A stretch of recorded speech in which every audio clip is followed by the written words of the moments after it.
महाराष्ट्रात पुन्हा एकदा वातावरणात मोठा बदल झालाय। एकीकडे महाराष्ट्रातील आणि मराठवाड्यातील अनेक भागांना उष्णतेच्या लाटेचा तडाखा बसत आहे, तर दुसरीकडे राज्यातील या 7 जिल्ह्यांना आज रात्री आणि उद्या वादळी वाऱ्यासह अवकाळी पावसाचा इशारा देण्यात आलेला आहे। या पार्श्वभूमीवर भारतीय हवामान विभागाकडून या 7 जिल्ह्यांसाठी हाय अलर्ट जारी करण्यात आलेला आहे। राज्यात कडाक्याचा उन्हाळा जाणवत आहे। काही भागात तापमान 45 अंशांपर्यंत पोहोचलंय।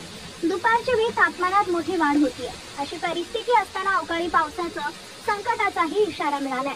पुढील 3 दिवस आणि आज रात्री नेमकं कोणत्या 7 जिल्ह्यांमध्ये भयानक विजांच्या कडकडाटासह पाऊस पडण्याची शक्यता आहे ते पुढे बघा। त्या अगोदर आपल्या चॅनलवर नवीन असाल तर चॅनलला सबस्क्राइब जरूर करा, जेणेकरून अशा प्रकारच्या अपडेट्स या तुमच्यापर्यंत पोहोचत राहतील। राज्यातील जनता सध्या हवामानातील चढ उताराचा अनुभव घेत आहे। मार्च महिन्यात रणरणत ऊन होतं, पण शेवटच्या आठवड्यात हवामानात मोठा बदल झाला।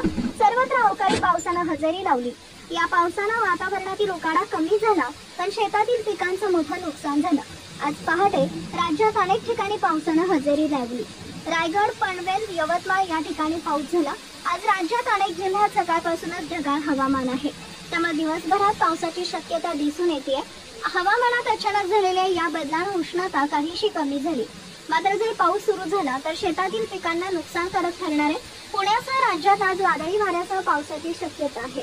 सोलापूर आणि मराठवाड्यातील काही भागात पावसाचा अंदाज आहे। सोलापूर, लातूर, धाराशिव, नांदेड जिल्ह्यात आज तुरळक ठिकाणी गारपिटीची शक्यता असल्याने येलो अलर्ट जारी करण्यात आला।